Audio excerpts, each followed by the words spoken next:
Hey, what's up, guys? Welcome back to TCG University. It's me, Noah, here, doing a deck profile for the latter half of our campus championships. I think all of my decks, I built all of the decks for the latter half, except for the Ochako and Aoyama deck, so you can kind of tell I'm not that good of a deck builder, because these ones got clapped up. We're going to start this one with Tokoyami. So Tokoyami's a 6-hander. This is the 6-hander, 27 health. That says once per turn, I discard a card from my card pool, add an ally attack from my discard pile to my card pool, playable while committed, and then enhance commit ready to ally foundations that have not been ready to this combat phase. I don't think I used that once at all in any of the games. This is a character I don't play a lot. A lot of these characters I don't really actively play, so it was me learning how to play them as we were playing those games out.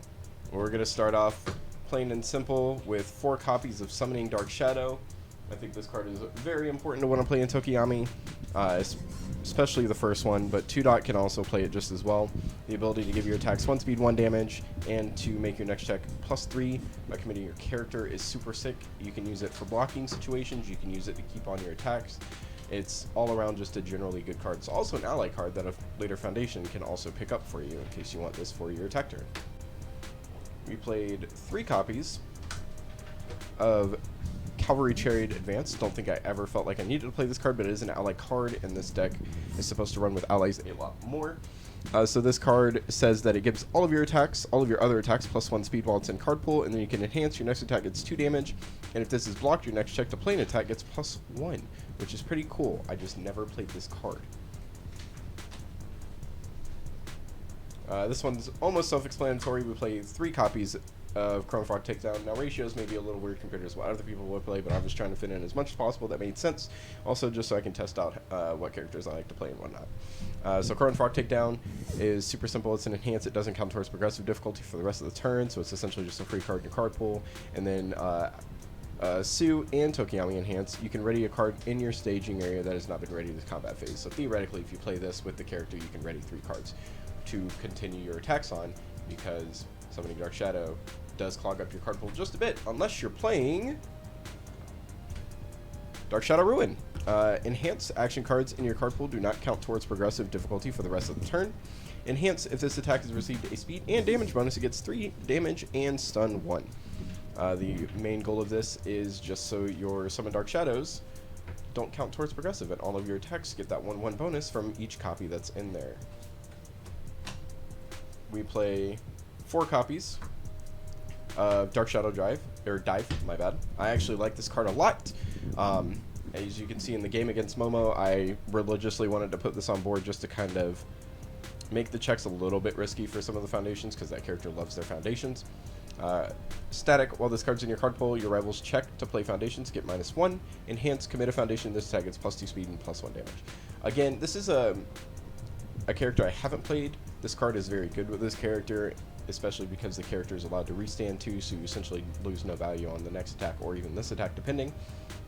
I just need to figure out how to play it. I just need to figure out the right ratios. And then we played 4 copies of Dark Shadow Talon. This is the set 1 card.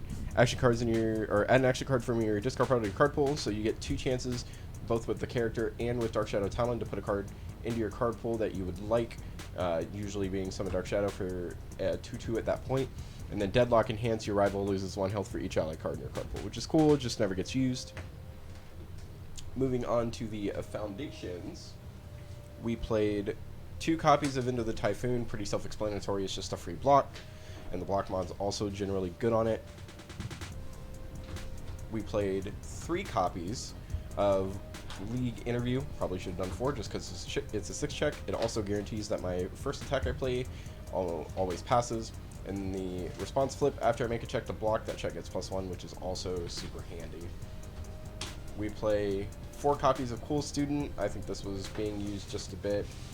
You can use it to make your next check +7 if you put this back on top, or just your next check +2 in general. The block mod for a 2 high is super sick. There's really not much else. This has been around for a while, so it's a pretty self-explanatory card. And especially under the symbols, you're kind of limited, because I was playing this under Chaos, with a lot of the things you can do to help push the game plan, but this is one of the cards that can. And we play 2 copies of Fighting Spirit.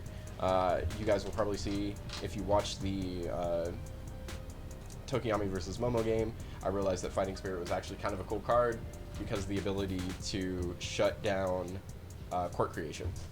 Because it says, response after your rival plays a character ability, a non-character ability that reduces the damage of an attack, cancel it. And Court Creation can reduce the damage of an attack.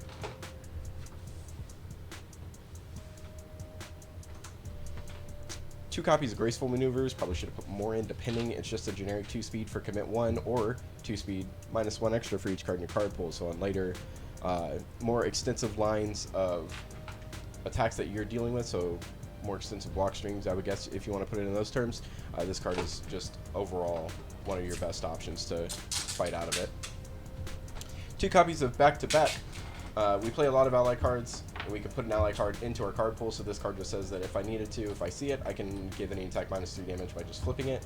The Deadlock Enhance for my ally or ranged attack can get 1 speed and 1 damage is kind of cool, but I don't think I ever use that.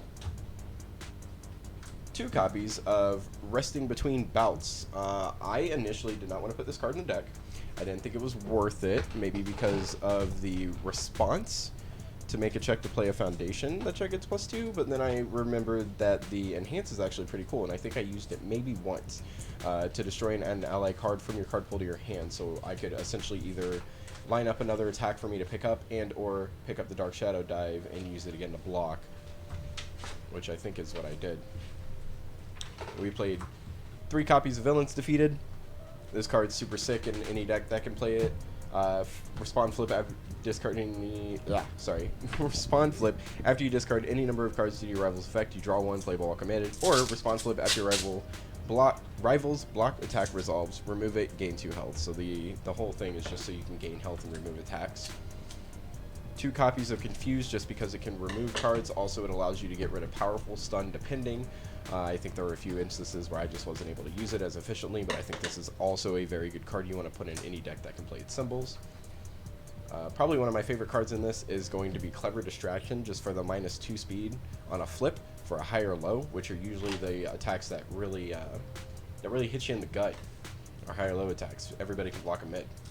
And to counterbalance with that, we play 4 copies of Infinite Potential, so we can make anything a high if we want, which in turn, if we have Clever Distraction out, means we can give it -2 speed whenever we feel.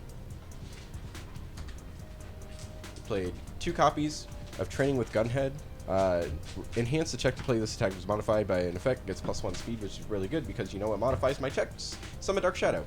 And then Enhance, Remove, Reduce the damage of this throw attack to 2. Depending on if we're fighting a throw deck, this is just generically good, and I think because it's an ally, it just automatically goes in. We played 4 copies of Release for the +2 of the block mod, and it's a 0 diff, which means it's super easy to play out. Lightning Round. 4 copies of Stronger Darkness because we can commit our character regardless, and we can give attacks damage for it, and it's also 0 diff. And then we also played 4 copies of Requesting Assistance, which just says that we get to restand more foundations, which the character already does himself.